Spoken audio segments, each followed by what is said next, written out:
রংপুর রাইডার্সের বিপক্ষে Dubai ক্যাপিটালসের match. Bangladeshi cricket ভক্তদের কাছে সাকিব বনাম রংপুরের ম্যাচ। আর সেই ম্যাচে দারুণ বোলিং করলেন সাকিব। 4 ওভারে 16 রান দিয়ে নিলেন একটি উইকেট। সেই উইকেটটি আবার সৌম্য সরকারের। তবে আউট হওয়ার আগে সৌম্যর ব্যাটিংও আনন্দ দিয়েছে বাংলাদেশি ভক্তদের। 28 বলে 36 রান করেছেন সৌম্য, যার মধ্যে 4টি 6 হাঁকিয়েছেন, নেই কোনো 4-এর মার। আর শেষ দিকে ইফতেখার সোহানের কল্যাণে রংপুরের রানও 5 উইকেটে 158। 18 বলে 34 রানের ক্যামিও ইনিংস খেলে সোহান প্রমাণ করেছেন ফিনিশিংয়ে তিনি কতটা উন্নতি করেছেন, যা রংপুরের সমর্থকদের আনন্দ দিলেও সাকিবের বোলিংয়ে রংপুরের ব্যাটারদের ভুগতে দেখে গ্যালারিতে আনমনে বসেছিলেন রংপুর রাইডার্সের সিইও ইশতিয়াক সাদেক। সপ্তম ওভার শেষে অষ্টম ওভার করতে বোলিংয়ে আনা হয় সাকিব আল হাসানকে। ব্যাটিংয়ে 2 বাংলাদেশি, সৌম্য সরকার এবং মাহিদুল অঙ্কন। সাকিবের প্রথম বল সাফল করে এসেই পুশ করে সিঙ্গেল নেন অঙ্কন। পরের 2 বল সৌম্য দেন ডট। 4 নম্বর বলটা লেগ সাইডে টেনে খেলে আরেকটি সিঙ্গেল নেন সৌম্য।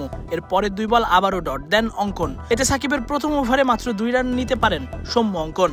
আর অনেকদিন পর সাকিবের বল খেলায় 2 বাংলাদেশি ব্যাটার যেন ছিলেন বেশ সাবধানী।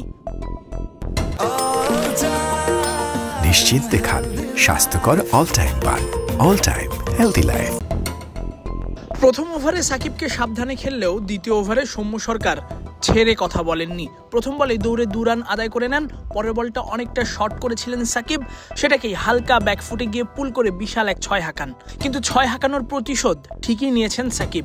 তার 4 নম্বর বলটা স্লগ সুইপ করতে গিয়ে মিস টাইমিংয়ে ক্যাচ আউট সৌম্য। বলটা যে আনমার ছিল বুঝতেই পারেননি, তাই তো উইকেট নিয়ে সাকিবেরও 2 হাত তুলে মুষ্টিবদ্ধ উল্লাস। 28 বলে 36 করে ফিরে যান সৌম্য। পরের 2 বল সাকিব দেন ডট। ওপেনিংয়ে নেমেই দারুণ ব্যাটিং করছিলেন সৌম্য সরকার। কোনো 4 নয় 4টি বিশাল 6 হাঁকিয়েছেন। 28 বলে 36 করে আউট হয়েছেন সাকিবের আরমার বলে। তবে সাকিবকেও বিশাল একটি 6 হাঁকিয়েছেন। বাকি 3টি গুলবাদিন নাইব, কায়েস আহমেদ এবং কালিম সানাকে। যদিও সাকিবের কারণেই তার আর হাফ সেঞ্চুরি ছোঁয়া হয়নি। সাকিব যে ভালো করেই জানেন সৌম্যর উইক জোন কি। সাকিবও তার 3 নম্বর ওভারেও ছিলেন দুর্দান্ত।